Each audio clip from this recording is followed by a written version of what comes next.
Hello. This is my fifth episode of the podcast. Yeah, it's been a little bit. But I guess I'll just start with my little updates. Firstly, my last episode was my first collaborative episode I did with my girlfriend. It was very fun, but the mic quality was kind of bad because we're sharing a mic, just using a single mic. So yeah, the audio was pretty bad, so apologies about that. But yeah, my biggest update is that it is currently Friday, September 27th, and I'm running my race tomorrow, my 50K race that I've been training for about 20 weeks. And yeah, it's tomorrow. I'm really excited, a little bit nervous, but yeah, I don't really know what to think about it. I've obviously been working so hard towards it, and it doesn't really feel like it is tomorrow, but it is. And yeah, so I guess I'll just go over some of my running that I've done, just kind of talk it through. Because this has been started training May 20th, and that was like 2 or 3 weeks after I finished my marathon. Which I had started training for in January. So this block is my second training block of the year. And I kind of just started out with a general plan. I mean, this wasn't copied from anything. This was kind of my own experience plus just stuff that I could find, looking on Reddits and stuff like that, and watching videos. And the general big thing that I was going for is having 2 long runs kind of back-to-back days to kind of simulate a longer distance, because I didn't want to be doing a 5-hour run every weekend, and it's also just not that good for you. And it kind of had to be like that anyway, because about 3 weeks into the plan, I started work, and it was a full-time, 3 days a week in person, 2 days 2 days remote, so Monday, Friday remote. And yeah, so I kind of just had very limited time on Tuesday, Wednesday, Thursdays. So I would do 2 of those days would be just like short runs, like 3 miles ish. All I could really fit in the morning, like super, super early before work. And then my Wednesday would generally be a rest day.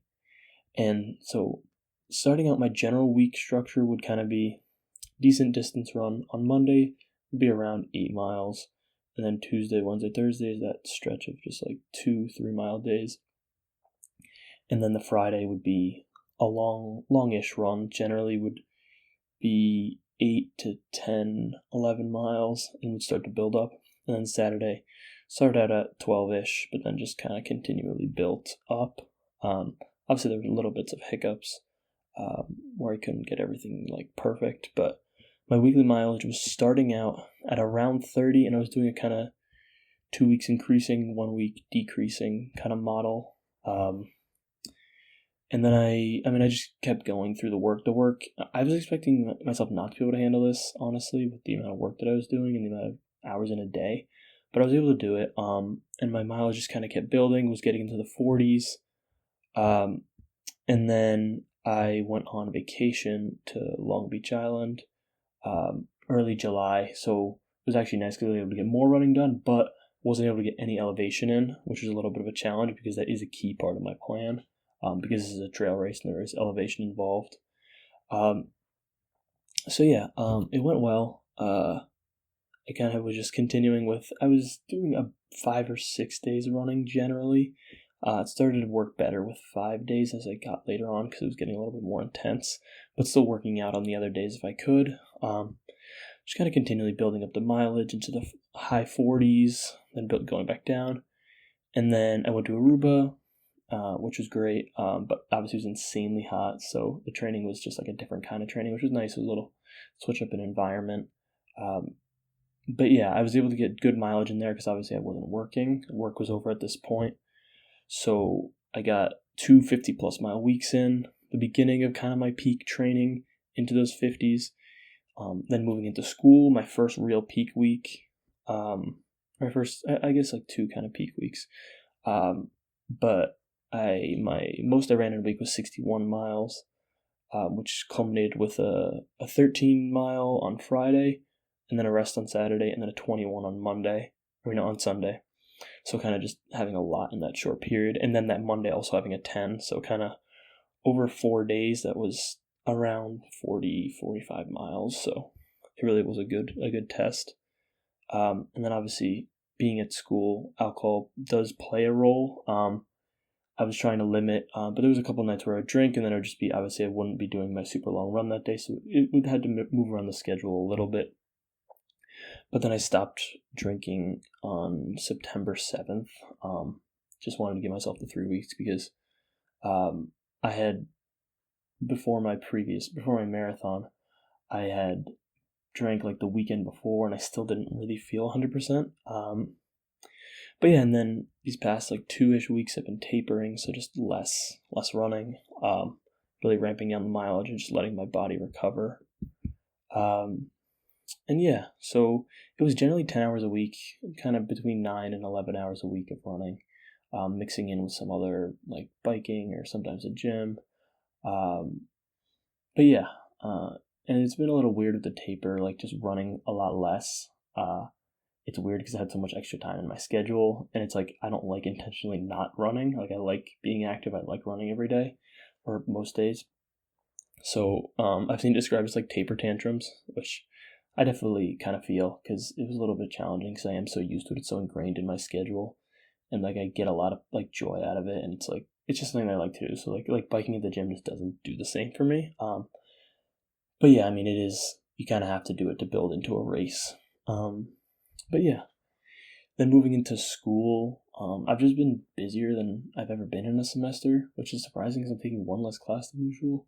I think it's just the more intense classes, plus I have an internship at school, which replaced my regular, I had an on-campus job previously, and that I was able to do a lot of homework during this internship. Is obviously it's an internship, so I'm doing work during it, so it's just kind of, I needed to carve out more time for my homework outside of work and outside of classes, obviously. Then also, I mean, I feel like this happens every semester. Beginning, got sick, which was really irritating, but it wasn't too bad. I was still able to train regularly. I had I had like a hike run with one of my friends, Zach, and we had a brutal. It was like a 10-mile hike or so. And we just had the worst rain conditions, and I'm surprised I didn't get sick from this, because it was like, we reached like 4 miles-ish, and it just started to downpour, like pour, like it was bad. So we were getting lost, and it was rough. Thank God for All Trails that kind of kept me on, just kept us in the right area, even though luckily I had my phone in a plastic bag too, so or else it would have probably broken. So just, things went right, but it was a good challenge, and it was a good, like, if everything goes wrong, what do you do kind of thing. Yeah, and then I just added this little section for fun, just moving into the next little thing. I've been taking a history of the American presidency class, which I've been enjoying, and I just figured of the presidents that we've gone through so far in my class, I would give little like facts about them, just for, if anyone is listening and is like curious, like, because there's a lot of presidents where we just like don't know anything about them, and obviously my class doesn't dive super deep into the ones that aren't like we're going into like Washington, Jefferson, Lincoln, like Roosevelt, like we're going into the important ones, the ones that are more known, that were around during more important times. But yeah, I'll give a little bit on each one. And I'm back. I guess that was the first ever official Dead Soon podcast cut and interruption. My friend called me, wishing me luck in the race, which was nice.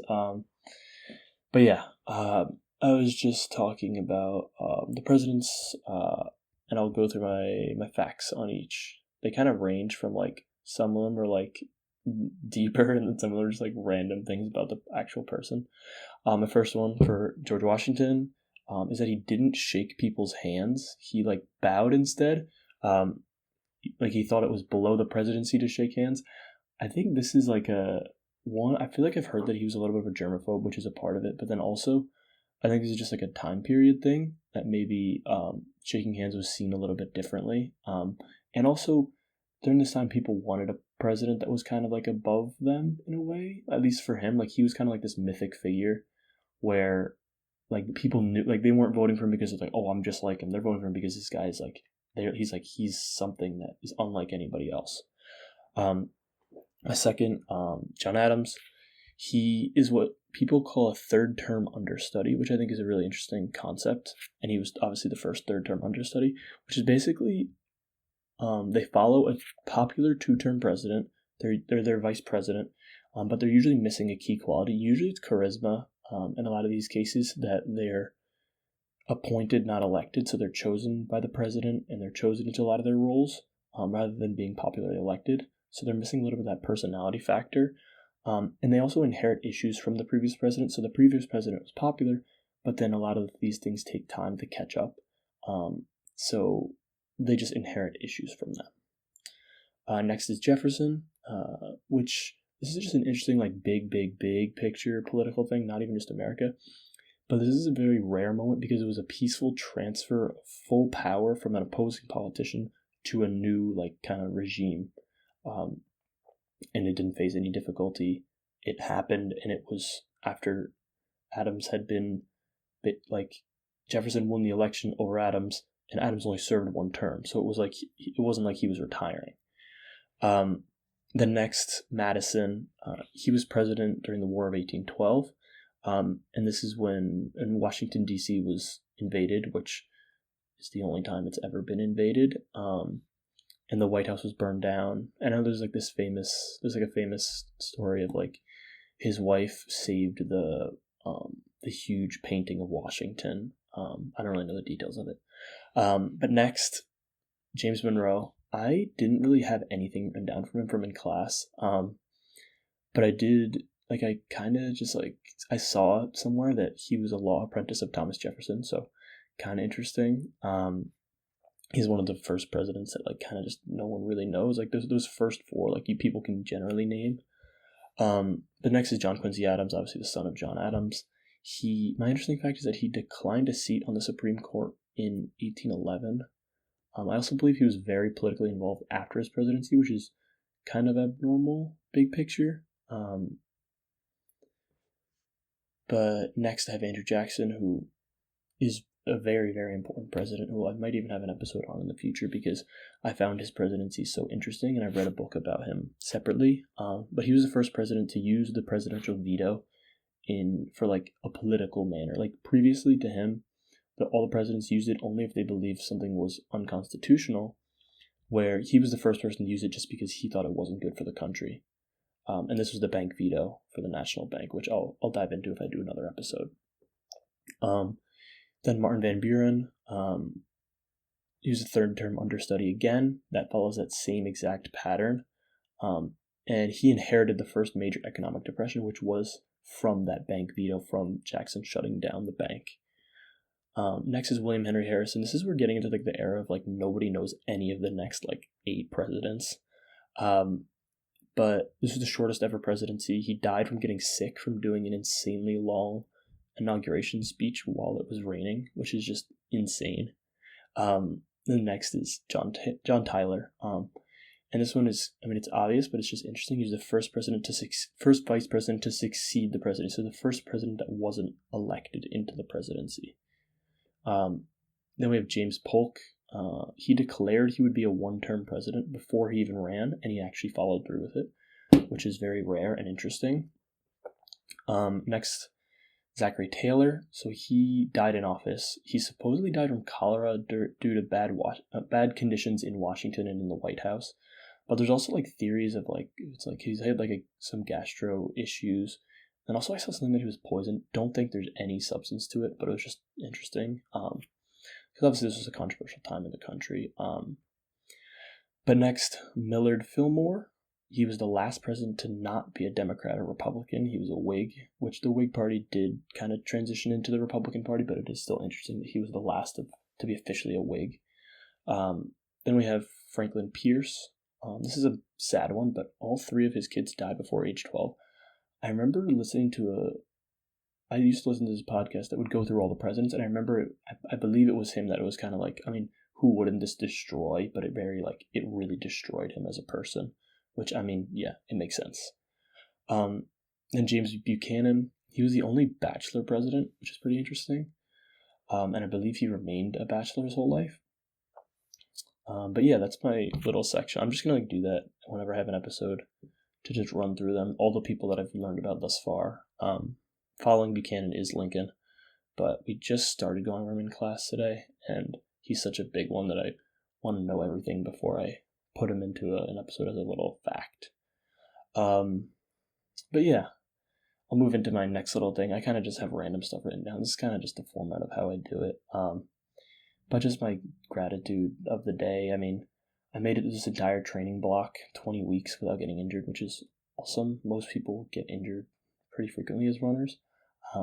I would cite or credit the biggest things as doing almost all my runs at very low effort, keeping my heart rate down, and then sometimes intentionally doing faster and more intense workouts, but generally keeping them all low intensity. Then I switched to Ultra shoes, so they've been awesome for me. I won't dive into the technology behind it, but they are a different style of shoe that I was drawn to because I'd heard that it had been so good for people's injuries. I suffered from peroneal tendonitis during like a 6 to 8 week stretch the end of last year that took me out of running completely, so I definitely had to make a transition, and this has been a good one so far. I use their trail shoes and their road running shoes as well. Yeah, I mean, just overall healthy, which is great. I mean, it's all I can really hope for. It's awesome. I feel good. I feel, obviously in the moment, I feel a little bit nervous, just about the run tomorrow. But yeah, I mean, I wake up every day. I'm excited. I look forward to everything. I never don't want to get out of bed. So I mean, I'm just grateful for that, honestly. I feel like this next section just kind of makes sense, because the context of like I have my race tomorrow, but like why do I run? I think it's important. If you know me, you know that I run, and you know that it's something that I think is very important and I enjoy. But to me, it's obviously it's exercise, and exercise makes me feel good, and it makes me feel good about my body, and I feel healthier. But like just down to the core of it, like why don't I do another exercise? Why don't I bike? Why don't I do something else? It's that simplicity and repetition that I really, really love, while also being so like freeing, and it can be so many different types of things. I can push myself as much as I want, as little as I want. There's infinite, like you can become infinitely good at running. There is no peak. And then just, I mean, like I was saying, what inspires me about it is that there's infinite potential. There's so many different ways of exploring running. There's no one different way. Like, I just have there's so many different ways to do everything. Like, Courtney Dauwalter, is a very, very successful female ultramarathon runner, and she's known for having no very strict training regimen. She obviously runs a lot, but she doesn't have a very strict regimen. She eats whatever she wants. She does whatever she wants. She does it because it makes her feel good. She's obviously a competitor, and she has some amazing feats. But she's known for just having a regular person diet, which is so interesting. And then there's kind of that David Goggins style of just pain and just drive and grit and just ultimate just pushing. And then there's kind of by the book, and then there's cross country athletes. There's track athletes. There's so many different ways to run. There's that Born to Run style from this book. Huge recommendation for it. I love this book. There's getting back to the evolutionary, biological, our ability to run. It's something that's so important to just humans. It's awesome. It's so great. And then just races, there's the 5K, the half marathon, the 50K, the 50 mile, the 100 mile, the 200 mile plus. There's the Barkley. There's literally infinite things. And for me, I like knowing that after I complete something, there's always another something going on. Hopefully I will complete this run tomorrow, and hopefully it'll be a success, and then hopefully I'll look to something else. I don't know what's next. But yeah, I think overall, it just makes me feel good. I love it, and I've definitely been obsessed with it for a while. But I mean, it's been great. It's really just consumed my whole year. Like I started taking it super seriously January 1st of this year, which was kind of just cool because it was like, oh, like starting with the new year. But yeah, that's when I really started taking it super seriously. That's when I started watching stuff about ultra marathons. That's when I first learned about them. I ran my first marathon, and then now I'm gonna run my first ultra marathon. Like, this is a progression that I didn't. Who would have thought this would all happen in 1 year? Sorry, burp break. Yeah, I'll go. I'm just doing this little section is like, why do I do all the things I do? Which I think is, I don't know. I think it's important to know your intention behind things. I guess I don't know. Other core part of me that I just always do is I meal prep every Sunday.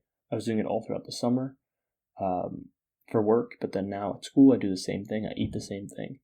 I've been doing it for a couple of years now. It's been great. I mean, it's back to that simplicity and repetition that I appreciate, that I don't really have to think about anything. I just have these ingredients. Like, I buy turkey meat, keep it in the freezer, take it out a day or two before, keep it in the fridge.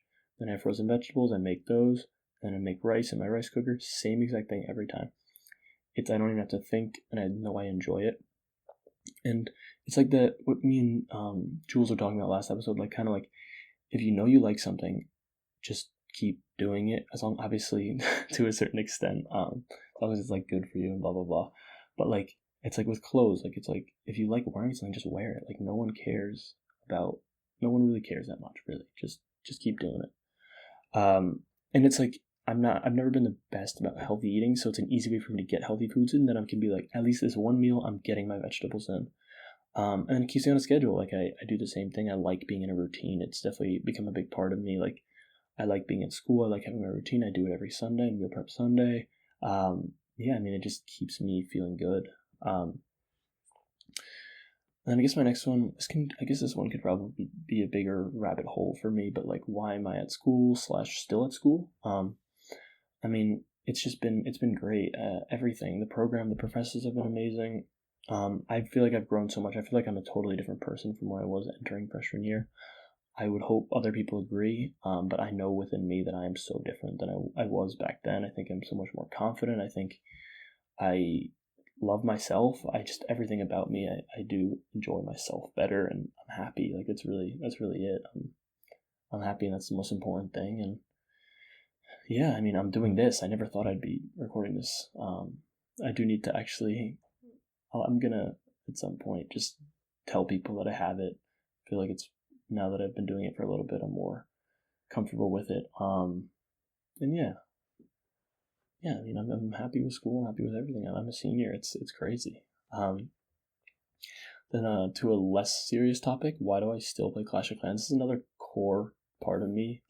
I've been playing Clash of Clans since, I think, 2014 around. So, I mean, that's 10 years playing the same game. It's pretty crazy. To the point of, like, my dream job is to work for the company that creates it, Supercell. So if you're listening, please hire me. Yeah, I just love the game. I would say, like, I struggle to get into other video games, and I really only have been able to get into their video games for the past couple of years, like, that I've really become obsessed with. And I would say, for me, there's a couple core things. The polish level is next level. Like, their art is so seamless. Everything works so perfectly together. The games are smooth. There's no sometimes there's bugs, but there's no, like, glitches. Like, it's more like little issues, but they get patched, and everything is so seamless. It kind of feels like their games are developed in how Apple does everything, where it's very, like, they have their ecosystem and everything is developed within it. And everything needs to work well together. Everything needs to be seamless. There's no clunkiness. It's very important for me. And then the progression, I appreciate. I mean, obviously, it's a part that makes people not enjoy the game sometimes, but that it can take a long time. But, like, you are seeing that progress, and a lot of the time, there's so much in the game that it's kind of infinite progress. I do get to the point where I'm, like, maxed out in the game and I have nothing to do. But then I literally just have another account that I play on. Like, I'm at that level of obsession with it. It's kind of crazy. I mean, I've waned. I've gone on and off. I mean, I've never stopped playing, but there's been times where I'll only play a couple times a week, or I'll log in, like, sometimes and play for 30 seconds and log off. Like, but it's just always been there. It's been a constant in my life. yeah, and I still enjoy it, so why would I stop playing? Then I would say another thing is that it's like not high skill in the sense of like a first person shooter. Like you don't need to have these insane reflexes. It's more just like obviously it's not insanely high skill, but there's some strategy to it. And it is more laid back. And I just like the whole style of the competition. The competition is within a team, but you have to perform yourself to be a contributing member of that team. And then there's obviously many ways to play. I like that they have different game modes. There's a lot of variety with it. I think the game has just become something so amazing. I think it started off as such like a small game with such a limited scope, and it's really expanded so much, and they've done it so well. Obviously, they've had their controversies and things that they've done wrong, in my opinion. But I think big picture, the game is always moving in the right direction. They always do have that long term in mind. I love that they stick to their core principle that like we want to have the best games that are remembered forever. Like they don't want to be like just this one hit game. They want to be a World of Warcraft. They want to be a Call of Duty. They want to be like in that scale, like that hugeness. And also like it doesn't tap into this negative side of me that I've had with gaming, specifically with Overwatch. That I used to play with my friends, and I would just be a bad person to play with. Like I'd get so angry, so like irrationally angry, and I would try to be so controlling over the game. And I know I was awful to play with, so I apologize if you ever played with me. But it just tapped into this like gross side of me that I really didn't like. Like I wouldn't feel good, and like games you're supposed to feel good. It's a game, it's fun. And yeah, I just hated it. So yeah, I didn't enjoy it, and there was so much stress behind it. And I literally like got to the point of like I had to like have like this internal switch to be like I'm done like caring this much about video games. Like I had to like basically kind of quit caring about video games if it doesn't make me feel good. Like it was kind of just like I need to stop. Like I don't feel good about myself. Like it's kind of crazy that this all happened from video games, but I think it was just like this level of competition and like this high stress going into every single game. Like it's so set. Like if you lose a game, you're losing your rank. If you win a game, you're going up your rank. Like it's very like rigid, and it's just painful sometimes to play. Just like competition to a point of stress I don't enjoy. It's supposed to be fun, and obviously there can be little levels of stress or negatives, but like big picture, it needs to be a net positive in my life. And then also I think the reason that I've continued to play and that it's kept me alive, it's kept going, is that it's on my phone, and it can be, you can log on and play for 10 seconds and still do something, or you can log on and play for half hour. Like it's very like, and I can play wherever, like I can play for a couple minutes whenever. And yeah, I mean, I think it's going to go down as one of like the games of our generation, just big picture, like among my, like, I guess all the Supercell games, like as like a whole category, they're going to be remembered for a long time. Like they are a core part of a lot of our childhoods. My next little thing I have is why do I love soccer? I know I dove into an episode about this, but just my key takeaways and just my thoughts after a couple weeks after that episode. I would say my history with it. I've been a player. I've been a spectator for so long. There's just this connection with it. I've been playing since I was 6, and I believe I've been watching since the 2010 World Cup, because I have memories of watching with my brother. Just the craziness of that World Cup. Like every World Cup is just something else. Like we love the World Cup. And that kind of, I think, sparked this part of like being a fan to me. I think for the longest time I only watched international soccer. It was what me and my brother always preferred. Yeah, I mean, and just like the passion, the excitement, like everything, like it's just awesome. Like I love watching, I love playing. It's just like this connection within me of like there's so much passion, there's so much excitement. And then I've gotten into these debates with people before about like, obviously there's no like better sport, but like how I just can't stand to watch baseball. I find it really boring, but I know other people will find soccer very boring. And obviously there are boring soccer games. Like if a game is 0-0 to the end, and you don't, if you're not a big soccer fan and it's 0-0, I mean nobody likes a 0-0 even if you love soccer, but there can be an entertaining 0-0. But no one's gonna, if you don't watch soccer, you're never gonna find a 0-0 game entertaining. So I do understand that, obviously. But then like baseball, I just like, it's so like stop start, and like it's like with football, like the amount of commercials. Like soccer is just pretty much the same amount of time each game. You know if it's an elimination game, you know that there's going to be a winner. Sometimes there's not going to be a winner if it's not an elimination game, but that's why games like the World Cup is so much more entertaining sometimes, because once you get into those later stages, like there's going to be a winner. And then I think it's nice that upsets happen. Obviously, upsets happen in every sport, and I don't know what sport there's more or less, but I like that there's things that, like, crazy things can happen. Like, it's magic can happen. And I mean, to me, I don't even think there should be a debate here, but no sporting event will ever compare to the World Cup. It is something, there's nothing that will ever come close, in my opinion. And there's a reason that it's the most watched event in the world. But yeah, that's my little piece about soccer. I think, I mean, it's just, yeah, it's amazing. It's the beautiful game. My next little why is, why am I happy? I would say the people in my life, very supportive. Everybody's is awesome. Like, I'm happy. That really, it's really important, and I've never felt better about myself. Big picture. And my running is also a big part of it. It's become a big part of my everything. Like, it's something that I've become kind of known for among friends and stuff. Like, it just makes me feel good. And then I feel healthy. I feel good. I feel awesome. I feel in the best shape in my life. But I just feel internally healthy. Like, not even just how I look. I feel internally healthy. And then I guess I've just, like, developed this, like, kind of daily checklist. Maybe, like, I think it was, like, the beginning of this year. Kind of just, like, things I'd want to always check off. And obviously I don't check off every single one every day, but they're not that difficult. So it's generally I'm able to do it. One is drink plenty of water. I think, to me, I mean, obviously I'm young and I'm healthy, so I haven't really dealt with a lot of health issues, but drinking water has always been kind of correlational to me feeling just better about myself and feeling healthier. And then 2, exercise. Basically exercise every day with running, but then sometimes I'll do other stuff. But yeah, I mean, exercise, like, it just makes you feel better. Anything, even just going for a walk, like, everything. I do say I believe outdoor exercise is obviously the better one of all, but any form of exercise is awesome. 3, do something you enjoy. I always try to do this, even if it's just playing Clash of Clans for 30 seconds, or it's my run, or it's just laughing about something. And 4, have a meaningful conversation.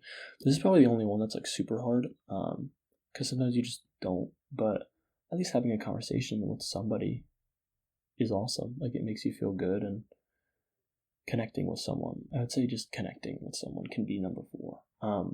Number 5, get 7+ hours of sleep. I would say most of the year I get this. Most nights I get this. Sometimes it's a little harder, but I always try to catch up. And then 6, reflect at the end of the day. Just have some gratitude. I think having gratitude has kind of supplemented this a little bit. Just being in the moment, being present has been my new theme of the year. Just really being present. I've been focused in on that and appreciating where I'm at. And 7, stretching. Stretching helped me with my injury end of last year, and it just helps with everything. It helps with strengthening. I'm extremely inflexible in certain parts. Like, I can't sit crisscross. It's terrible, and it's actually insane. So I am working on that. I'm trying. My hips are so bad. I don't know if it's from running or just also that I've never really stretched much in my life. But yeah. I'm gonna get into the quotes section to getting towards the end. I just write down a couple quotes that I like throughout the weeks.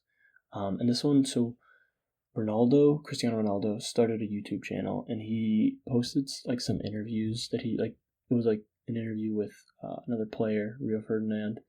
And I was just watching it because, I mean, this was a huge news. Like, Ronaldo making a YouTube channel was so random. But I'm just gonna read off a couple of his quotes, then I'll just talk about what my thoughts are. And I guess I'll preface this: I've never been the biggest Ronaldo fan. I've been a big Messi fan, and Ronaldo wasn't always my favorite. I think it was also just being a Messi fan. I felt like I shouldn't be a Ronaldo fan. But also just there's, like, this level of animosity between the fans. Like, I've never felt that, like, hostile towards it. I've just preferred Messi. But I think seeing this kind of put me in a new light with Ronaldo. But here's a quote. He says, "The present, because you don't know what's going to happen tomorrow, so live in the present."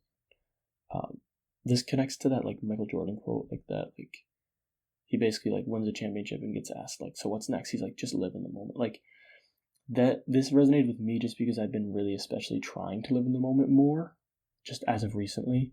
And seeing Ronaldo say this is just so, like, it's seeing those connections between all these successful people, successful athletes, like, they're all gonna say things like this, and it's because it's important. Like, they've distilled down these really complex things into just, like, be present, be in the moment. And yeah, I mean, I love this whole concept because, I mean, living in the moment is everything. It's the only part of your life that's really guaranteed. Then next, he says, doesn't matter what happens in life, you have to continue. I like this one because it's basically like, it's the basic idea of, like, if something goes wrong, you just have to keep going, like, never give up. Like, obviously it can be a cliche, but, like, whatever happens, you gotta keep going because this is the only life that we have, and this is the only life that we're guaranteed, and this is the only moments that we're guaranteed are the moments that we're in right now. Like, you have to just keep going, and I think this is a quote that is important because it's helped me keep out of, like, slumps and, like, just know that I have to keep going and at least do something, make some form of forward progress. Next, he says, even if I miss one time, I will shoot the second time. If I miss the second time, I will shoot the third time. This, I think, just connects into, like, not letting the past haunt you and having a quick, like, forgetfulness in a way. Like failure, obviously failure teaches you, and just, I don't know. I don't know the best way to even distill this, but just not letting the past haunt you, I would say, is the biggest thing. And I think I've dealt with this, like, having anxiety of being like, oh my gosh, like, why did I do that, like, 5 years ago in, like, high school, and why did I say those words? Like, it doesn't matter. And I think this is also just reads into the idea of, like, why he's so good, because he doesn't care that he missed the last penalty kick. He's going to shoot it again. He's going to shoot it again with confidence, because if those past things were haunting him, he wouldn't be able to perform at the level that he performs at. And I think, this just ties into the whole, like, you miss 100% of the shots you don't take idea. It's just, like, you have to try, because if you don't try, it doesn't count. And this is so, like, this is kind of a stupid connection, but I literally watched the Ronaldo episode, and then this is such a fun example, but I'll just go into it. So basically, I was in my president's class, and I don't feel super confident in that class because I'm the only person who's not a political science or history major. So sometimes I feel intimidated to answer questions, but I was in class and I answered a question, and I'm historically someone who, like, if I'm going to raise my hand in class, it's because I'm 100% sure. So I was pretty sure. I say the answer, and the professor just, like wasn't rude, but he was just like, that's wrong. And then, like, explained it, and I was like, oh, okay. And it kind of, like, felt like a gut punch a little bit, but then I was like, why does that really matter? It's not like anyone in the class is going to be like, oh my gosh, he's so stupid. Like, he should never ask a question again. Never answer a question again. So then the professor asked another question, and I just raised my hand again. Obviously, I'm not Ronaldo, and this isn't me saying that it's the same thing, but this is me extrapolating an idea from a hyper-successful person and inputting it into my life. And it was nice because I got the question right, and I was like, awesome. But if I got it wrong again, then I would just go for it again. Like, it's fine. It's not a big deal. Yeah, that's my little Ronaldo section. I think he's such an interesting person. I'm definitely going to want to learn more about him. I'll watch more of his videos because I think he's had so much wisdom and so much expertise in the world and in soccer. But yeah, my second quote, I don't know if I've done this before, but it revolves around that Steve Jobs idea.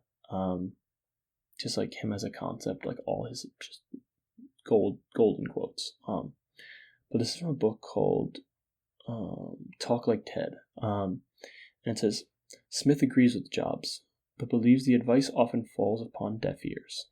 Quote, it doesn't matter how many times you download Stephen Jay's Stanford commencement address. You still look at it and decide not to do it, Smith told the TED audience. You're afraid to pursue your passion. You're afraid to look ridiculous. You're afraid to try. You're afraid you may fail. I also just said Stephen J, and I was like, what is he talking about? But Steve Jobs. This is so so important. It's like the idea of kind of like you watch motivational stuff, but then you don't actually do anything about it. And I think I've been a victim of this forever. I'll be like, oh my gosh, I want to get inspired. Like, let me watch like this video about an athlete or something. And it just doesn't really matter. Or I say like, oh, I'm going to start this podcast. And then I just don't do it. And then I forget about it. And it's kind of like the idea of like, I don't know, I've seen some research, or I've like just seen in videos, and I don't really have this. I don't know if this is 100% correct, but basically the idea of like, if you tell someone you're going to do something, you still get a dopamine hit, and you don't even have to do it. Like the idea of like, you could be like, oh, I'm going to go run a marathon, and you tell 100 people, but then you don't do it. You still, when you say that I'm going to run a marathon to someone, they're like, oh my gosh, that's awesome. Like, I'm so proud of you. You're getting that dopamine hit. You don't even, before you even did it. So a lot of time you just won't do it, which is totally normal. That's how a lot of people operate. They like to say they're going to do something, and they hope it'll hold them accountable. Sometimes it doesn't, which is not a big deal, but you want to realize that, and I've realized this where I'll be like, I even write my goals down on paper, and I'd be like, yes, I'm going to do it. And then I wouldn't do it. So, yeah, I mean, it's just that idea of like being afraid to fail and realizing that it just does not matter at all, because we could die soon. And what does it make a difference? Like, what is going to happen if I'd rather do something and fail than just be dying with a regret. My next one is it's called the Fisherman Parable. I hadn't heard of this before, but when I'd read it to my girlfriend, she had heard it. So I'll read it, and then I'll just talk about my thoughts behind it, because I think it's awesome. It's actually from Science of Ultra. This is where I found it. It's like an ultra marathon like blog and podcast. But he just has like I don't know, he just like will have, the guy that runs just has like random parables and stories that he has. But I'll read it right now, and then I'll talk about it. So, a businessman was at the pier of a coastal village when a small boat with one fisherman docked. Inside the small boat were several large fish. The businessman complimented the fisherman on the quality of his fish, and this was the ensuing conversation. Businessman: how long did it take to catch them? Fisherman: only a little while. Businessman: why didn't you stay out longer and catch more fish? Fisherman: this is enough for my friends and family to eat, plus a little to sell. Businessman: but what do you do with the rest of your time? Fisherman: I sleep late, fish a little, play with my children, spend time with friends, take naps, go on long walks with my wife. I have a full and busy life. Businessman: I could help you. You should spend more time fishing, and with the proceeds, buy a bigger boat. With the proceeds from the bigger boat, you could buy several boats. Eventually, you have a fleet of fishing boats. Instead of selling your catch to a middleman, you would sell directly to the processor, eventually opening your own cannery. You would control the product, processing, and distribution. You would need to leave the small coastal fishing village and move to the city where you could run your expanding enterprise. Then what? The fisherman says. The businessman laughed. That's the best part. When the time is right, you would announce an IPO, and you'd sell your company stock to the public and become very rich. You'd make millions. Fisherman: millions? Then what? Businessman: then you would retire, move to a small coastal fishing village where you'd sleep late, fish a little, play with your kids, relax with friends, take naps, enjoy long walks with your wife. I love this, and I think it is like a perfect contrast to like this like hustle culture idea of like maximizing productivity, and like I guess it's just an American thing. Like, we're expected to monetize everything and to make everything into the maximum and push ourselves beyond what we believe, like what we might even be capable of. And it's the idea of like being happy in the moment and being content and knowing when you're doing enough. Like, obviously this isn't just being like, oh, be lazy, but it's like you need to be happy. You need to be doing something, and you need to just be focusing on yourself and not how much you can produce out of yourself.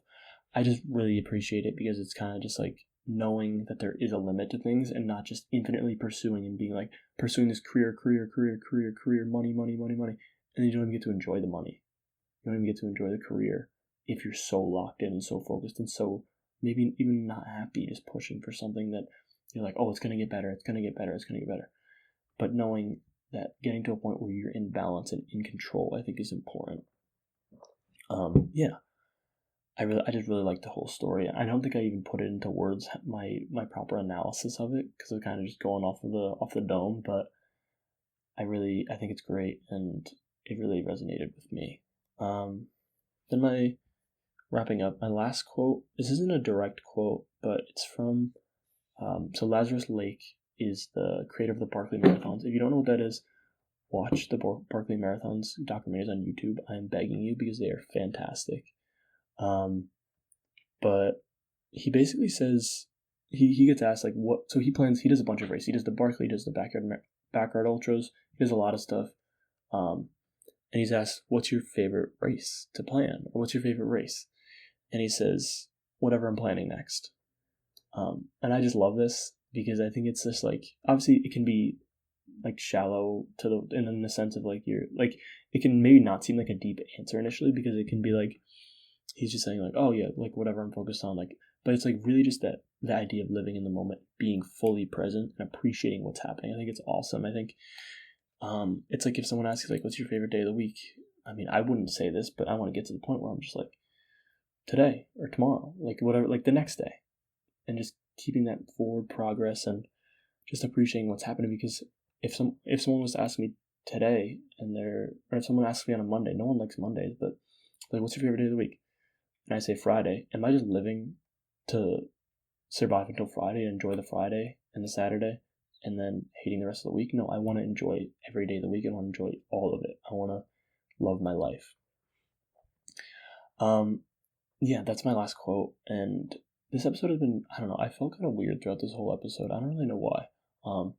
But hopefully it was good. I guess I'll just reflect a little on last episode. I mean, I had Julianne on the podcast, my girlfriend. It was awesome.